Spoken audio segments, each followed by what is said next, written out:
Welcome back to the channel. Today we're talking about RD1's Kentucky Straight Bourbon Whiskey finished in Amburana wood casks. How does it taste? Does it taste better than the first one that I reviewed? Or does it taste better? Stay tuned and find out.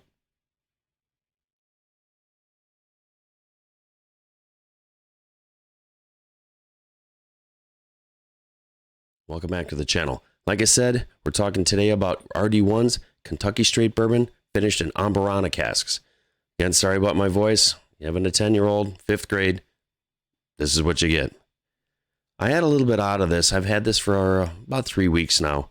Finally found one at a mom and pop shop. Believe it or not, not anywhere around here. Way out in Northville where I live.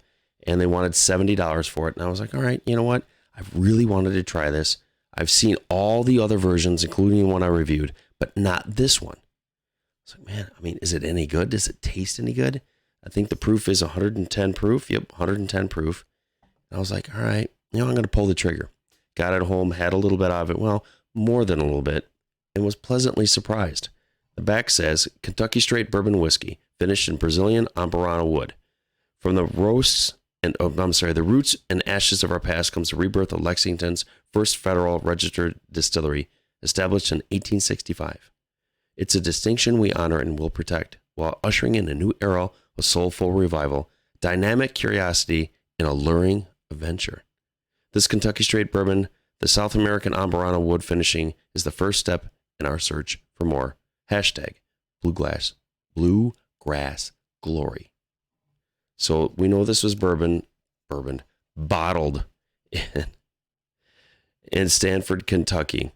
And the mash bill is 70% corn, 21% rye, and 9% malted barley.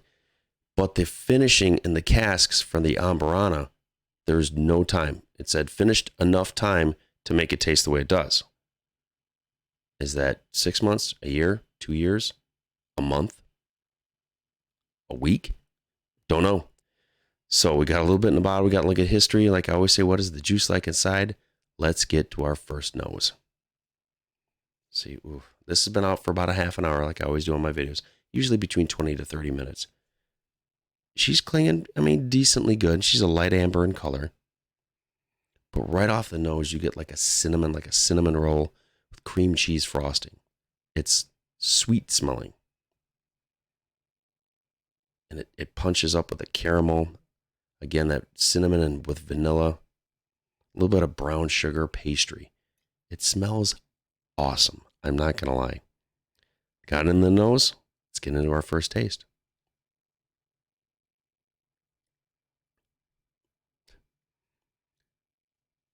Dan said it best when he had it on the Bourbon Junkies. And he said to Sean, is this not the best finish you've ever had for Amburana? Sean's like, yeah. He goes, what do you think it tastes like? I don't know. I have to agree with him. Cinnamon Toast Crunch with milk. Seriously, folks, I'm not lying to you. That cinnamon, like literally you're eating a bowl of Cinnamon Toast Crunch. That's what that reminds me of. When I had it, I laughed because that's the first thing that came to my mind. Not really what he said, it's just that's the taste. If you've ever had it, at the very end, you got that cinnamony, milky look, tan look, and you drink that milk. I add booze to it. That's this. So that's right off the rip. That's what I get. And for 110, it comes down, hits right about here. Man, I'm not going to lie to you. There's little to no Kentucky burn. This is probably one of the best Amburana finishes. And I've done quite a few on my channel. This taste, if all the other ones like Hidden Barn and the Fiddler were like this, man, them suckers would be hitters. Unlike the duds that a couple of them were. Let's get in for a second taste.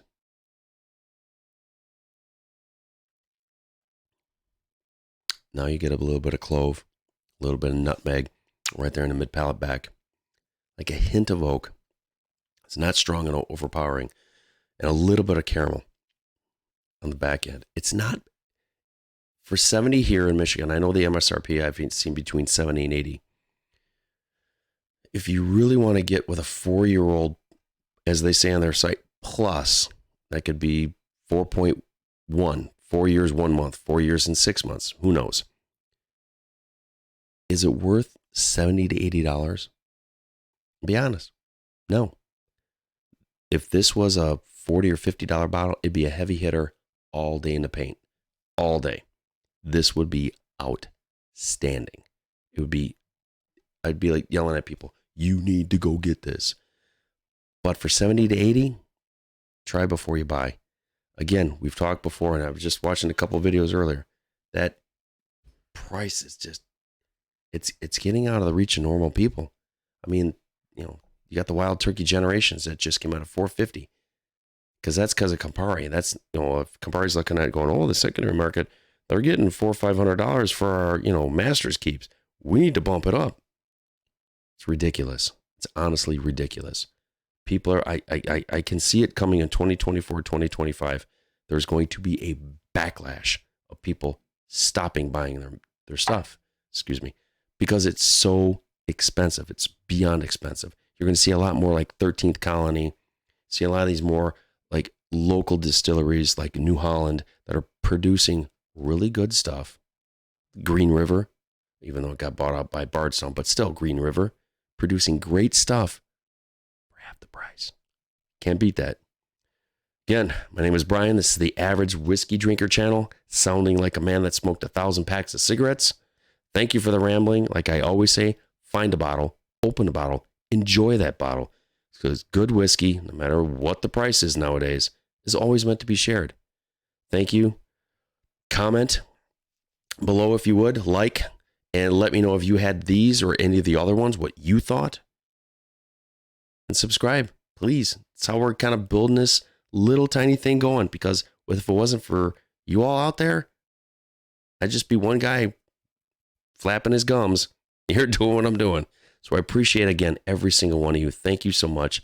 And I will all talk with you soon. Thanks again.